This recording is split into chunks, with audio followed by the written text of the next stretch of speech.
Rich people, how do you avoid gold diggers? My billionaire uncle taught me his trick when I turned 25 and inherited his pharmaceutical company. He said, never let them see the real you first. Make them fall for broke you. So I created a fake dating profile as Mike the struggling musician, posted photos in my crappiest clothes, mentioned my tiny studio apartment and ramen diet. I even got a part-time job at Guitar Center to sell the story. I matched with Emma, who seemed perfect. She was studying to be a veterinarian, drove her mom's old Corolla, and always suggested cheap date spots like food trucks and free concerts in the park. She'd split every bill down to the penny, insisting she knew how tight money was for musicians. After 3 months, I was falling hard. She'd bring me homemade lunches to Guitar Center, saying she made extra and didn't want it to go to waste. She never asked about my music career or pushed me to make it big. She just seemed to genuinely enjoy spending time with broke Mike. Then she started acting strange. She'd disappear for hours with vague excuses about studying at the library. She'd make secretive phone calls and step outside when I was around. Once I saw expensive designer shopping bags in her back seat that she quickly covered with a blanket when she noticed me looking. I was getting paranoid. Was she cheating? Was I just her bro boyfriend while she had some rich guy on the side? I hired a private investigator thinking she was seeing someone else. The report came back with photos that made my jaw drop. Emma entering a massive mansion with a circular driveway. Emma stepping out of a brand new Tesla Model S. Emma in an evening gown shaking hands with the mayor at some charity gala. I was furious. Here I was, pretending to be poor to avoid gold diggers, while she was living this secret rich life and playing me for a fool. I confronted her at what I thought was her small apartment near campus. Turns out it was just the guest house on her family's estate. Emma, who the hell are you really? She looked terrified and broke down crying. My dad owns the largest chain of veterinary hospitals in the state. My family's worth over $200 million, but every guy I've dated since high school only wanted me to fund their business ideas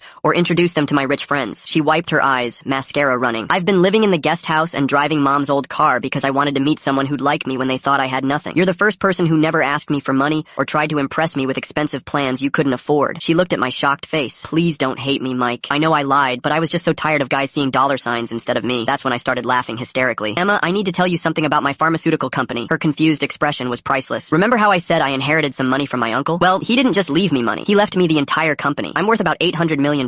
We just stared at each other in this ridiculous guest house. Two rich people who'd been pretending to be broke because we were both terrified of being used. She started laughing too. So you're telling me I've been buying you lunch because I thought you were struggling while you've been letting me pay because you thought I was a poor vet student? Pretty much.